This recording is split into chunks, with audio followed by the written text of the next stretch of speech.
In this video, we'll go over the things I've done to be successful in nursing school and what you can learn from me in order to apply it to your everyday life. My name is Abby and I'm a registered nurse. I completed my nursing school with a near 4.0 GPA.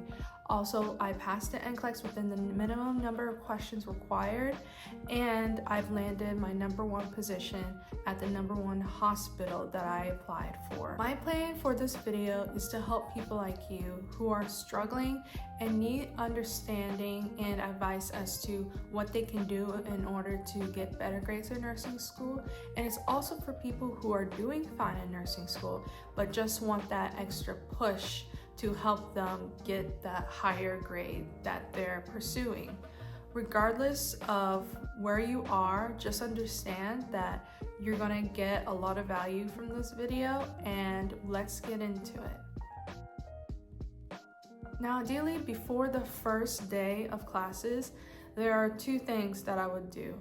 I would get a planner, an academic planner, and then I would look for a syllabus and a schedule. Hopefully the professor or the instructor puts up the information online before the first day of classes so you can get a good idea of how the class would be like. Teachers do this as a common practice in college. That way that they don't have to waste so much time during the first day of classes to go over material that can already be answered by looking at the schedule or the syllabus. So once I have my academic planner and the syllabi and schedule right next to me, what I would do is I would make note of this in my planner. I would mark down dates, times, locations for exams, especially location, because sometimes when it comes to the end of the year or the semester, you might be put in a different location for the final exam that's different from your regular class. That's what happened to me a lot, so just an important thing to look out for. I would also put down contact information and office hours of the instructor. That way I can get a good idea if I want to meet with the instructor face-to-face or if I want to email them using the contact information they give me. I would also mark deadlines of quizzes, assignments, essays, projects, so that I can plan ahead of time accordingly.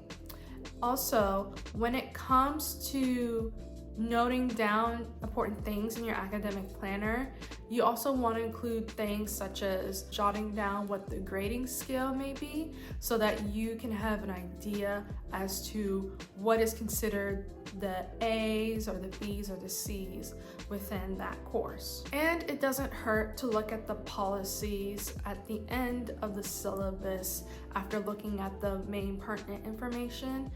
And also remember that when it comes to syllabi, the professors have a right to update it at any time. So keep that in mind, and it doesn't hurt to periodically go back and look at the syllabus or the schedule so that you're kept up to date as to what's happening inside the course. Now, the second thing is to have a consistent note-taking system. This is good because what you want to do is you want to have a procedure or a system put in place so that you know what the next steps are as you're sitting down in class live. Now, I like to write my notes digitally on an iPad preferably. Occasionally, if my iPad is just out of battery, I would use the computer, but I like using the stylus and writing with my hands and not having to use a bunch of papers to write my notes physically. So that's why I prefer the iPad. If you do choose to use an iPad, it doesn't matter what version of the iPad you use. For example, I used my old iPad, which is an iPad Air 3 that was originally gifted to me by my dad, and I made it mine, and it still works with no problem. So I just say use whatever works. Now, the app that I use to import documents, PDF files, and PowerPoint slides so that I can write on top of them is GoodNotes. The reason why I love GoodNotes is, for me, I believe it's versatile. There's a lot of features to it. At the time when I was taking my classes, GoodNotes had this feature where you can go in and live record the audio. As you were recording the audio live, when you were taking notes, GoodNotes takes note of that so that once you go back and replay the recording, the notes reappear as it was originally written during the recording. So I think that's really cool. Now, the disadvantage of GoodNotes is that it can be expensive for some. I believe Notion is free, so that's another alternative you can use.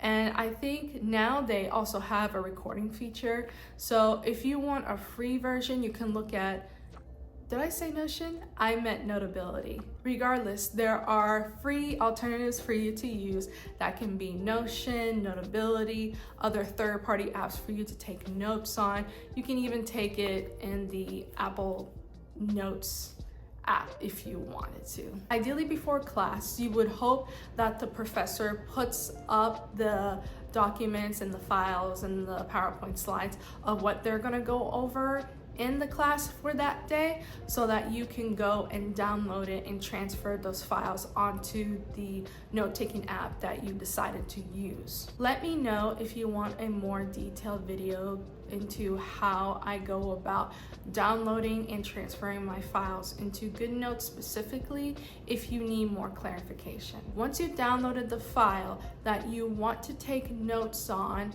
during class, I personally recommend just skimming the PowerPoint or the document.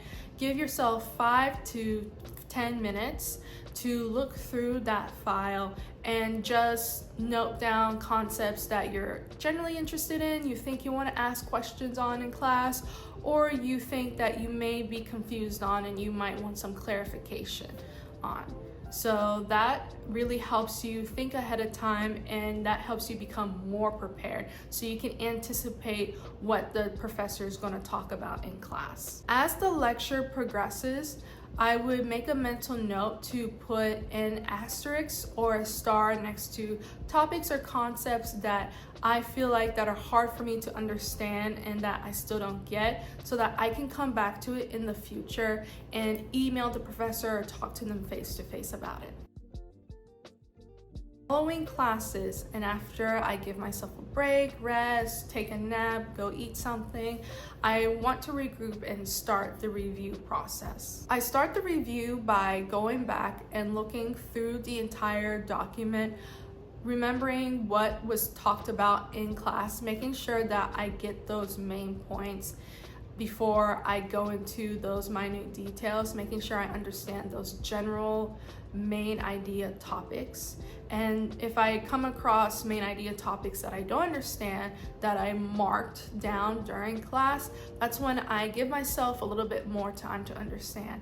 I try and time myself, so like if I don't get it within 5 to 10 minutes or so, I would just kind of move it to the side and go on the notepad on my computer and just start writing a list of questions that I would want to ask the professor via email or in person. Once I've finally gone through the entire file of notes and I've accumulated all my questions that I have ready to ask the professor, if I'm asking them through email, I of course would use like a professional greeting, how are they doing, and here are some questions that I have about class that we had today. I would like to get more clarification on XYZ, or could you further elaborate on this certain topic? Hopefully over time, after talking to the professor through email or face-to-face, you get a better understanding of the main idea and they can clear up some details that you may be confused about. But remember, if you still don't understand the information, that's okay. You can always continue clarifying with the professor or asking other friends in the class with you if they get the concept as well, so that you guys can brainstorm and get those concepts down. It's okay to ask questions, and don't ever feel bad about asking questions, because you paid a lot of money to go to school and you're there to learn, so you want to get your money's worth. Always remember that. After we review the notes, we want to aggregate the information that we've accumulated in class and put them in a format that's easy for us to review and to get via quick recall. So I do this via flashcards because for me personally, I love using flashcards. It's the best quick recall method that I think is out there for me to use. And one software that I like using to use flashcards is Quizlet. Quizlet is very cool in that you can do a lot. You can make flashcards, you can add pictures to your flashcards, you can do various things to your cards. Now there's also another app called Anki where you can do similar things, but it's just that it's less user friendly. It's not as pretty or nice, but it gets the job done. Anki is free, so that's a big advantage of using it compared to Quizlet, where Quizlet has these basic features that are fine, but if you want to add pictures, add audio, add additional stuff to help you understand more of the material that you're studying, you would have to get Quizlet Plus, which I can't recall how much it is per month or per year, but it can be a pretty penny for some. So just use what's best for you. In my case, I decided to use Quizlet because I really love the user interface and I enjoy the features a lot. If you do decide to use Quizlet, I have a Quizlet profile that you can look at. You can look for more information by looking down in the description below as to how to access it. By looking through my Quizlet profile and seeing the cards that I have public, you can get a good idea of my thought process when it comes to making true or false questions or fill in the blank question. Now, I personally like to type all my flashcards word for word. That's how I grew up using Quizlet. It used to be that you had to type it all word for word. There is an AI feature where you can upload notes onto Quizlet, and what they can do is that they can populate the flashcards automatically for you. But last time I checked, the AI at the time wasn't good. It was still new and upcoming, and it would give me answers formatted weirdly, or they wouldn't be complete, so I would have to spend time fixing those errors. So I felt like I was wasting time, so I personally like to type my flashcards word for word. I also find myself reviewing and studying as I'm going through and typing up the flashcards, which helps shorten my studying time. Speaking of studying, we're on to the next step. Here, I basically use those features that I talked about on Quizlet. They have features such as like making up quizzes or tests that you can format so that they can ask you questions, again, in that true or false, fill in the blank format, etc., so that you can get a better understanding. There is also an AI feature, last time I checked, where you can ask AI questions based off of the flashcard set that you're looking at, and it can be like a discussion back and forth. So you ask it a question and it answers the question, and it will ask you a question, and then you have to like fill in the blank or clarify or explain what the answer is, and I find that really cool. Also, there's also like gaming features where they gamify matching flashcards, but I don't use the gaming features. I just like doing the space repetition feature, the test quizzing feature, and the AI discussion feature. Once I finish studying all those flashcards and I feel like I got the main information down, the facts down, I use that opportunity to go and look for practice questions. Practice questions are very beneficial because they help you realize and understand where your gaps are when it comes to applying the facts and the knowledge that you already know.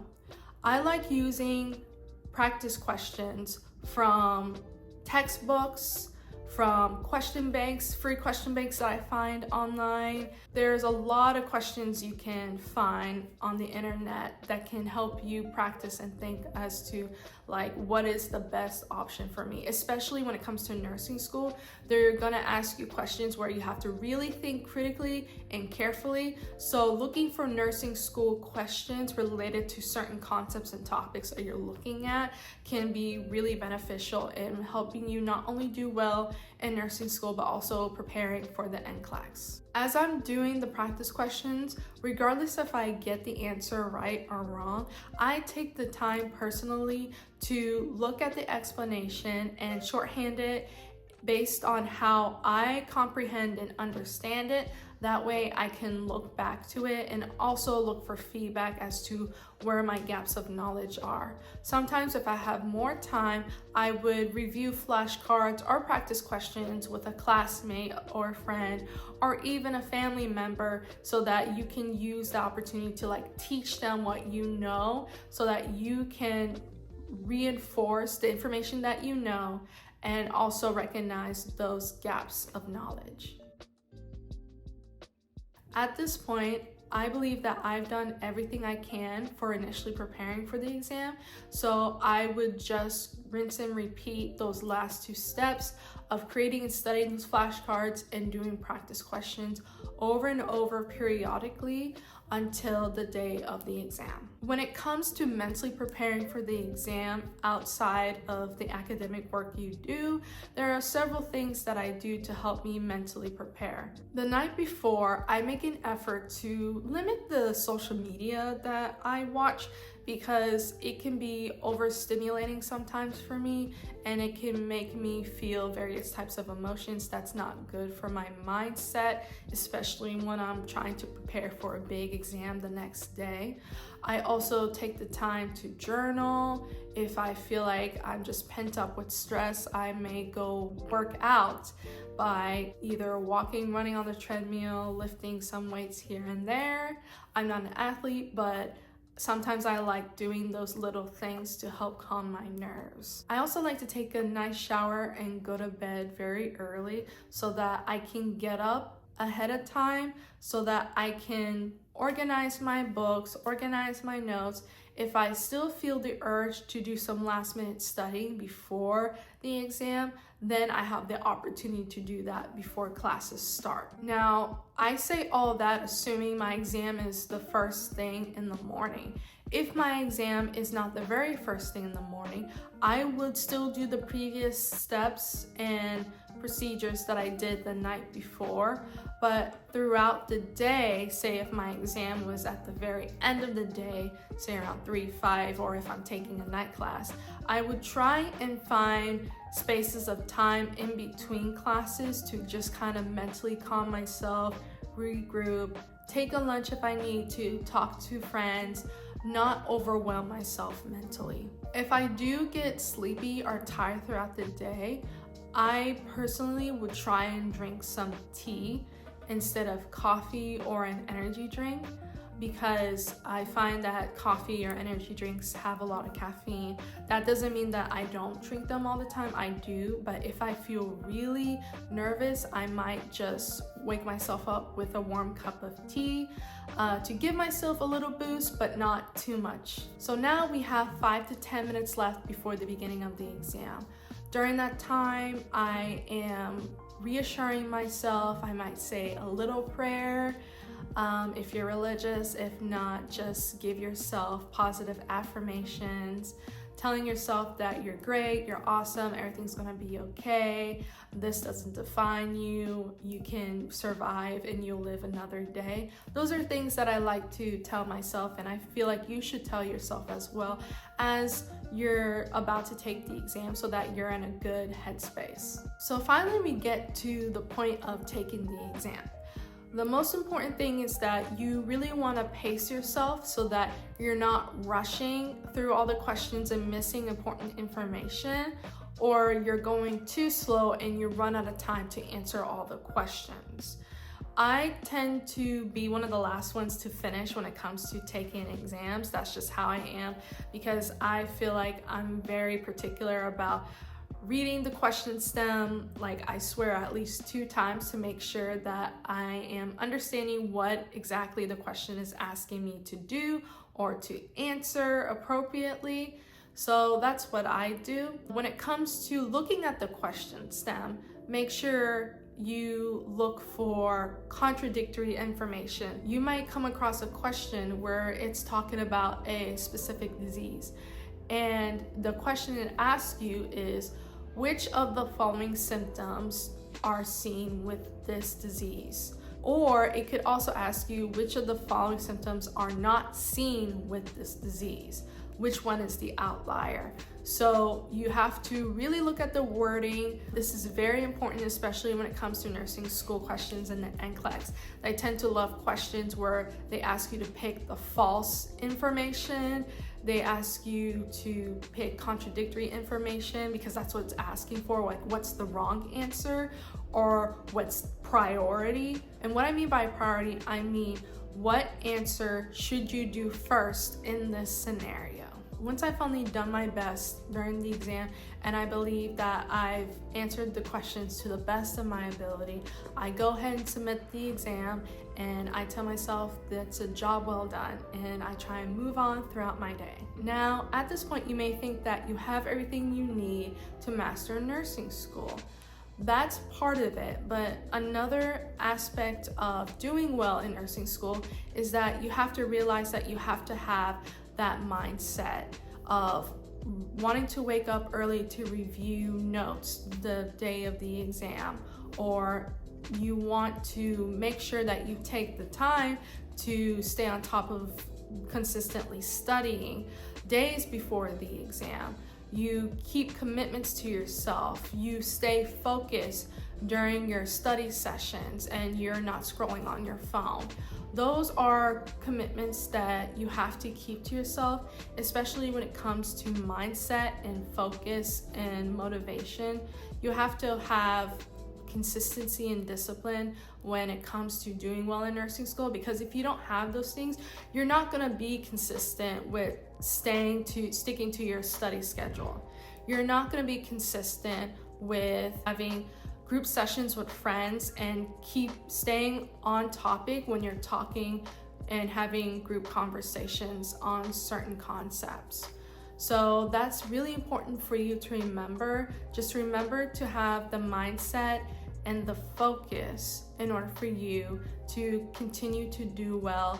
And also remember to have confidence in your abilities, and remember that you are a human being and you matter. That's what matters most of all. And don't feel bad if the exam doesn't go the way you wish you wanted it to go, because you will live another day and everything will be okay. Now, you may think that you have everything to master nursing school. However, if you don't have the mindset, if you don't have the confidence, the focus, the consistency, the discipline to do the work that's required in order to get the grades that you aspire to get, then you're basically wasting your time.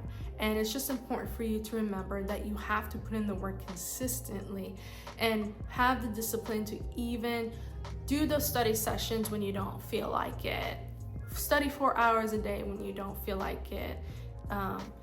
Do the thing that's needed to be done in order to get the outcome that you so desire. And that's really important for you to remember. I know that you want to achieve this dream outcome of academic success in nursing school. And I also understand and know that you are struggling when it comes to lack of motivation, lack of focus, lack of support, having no direction, or being lost as to how to prepare. So I put together a 14-day challenge that will help you achieve the dream outcome of getting that 4.0 GPA without the struggles. If you want to start this challenge, click the link in the description for more information. Regardless, just know that I'm wishing you success to achieve your dream outcome of passing nursing school with flying colors and to become a licensed RN. Thanks for watching. I hope you got a lot of value from this video, and I'll see you in the next one.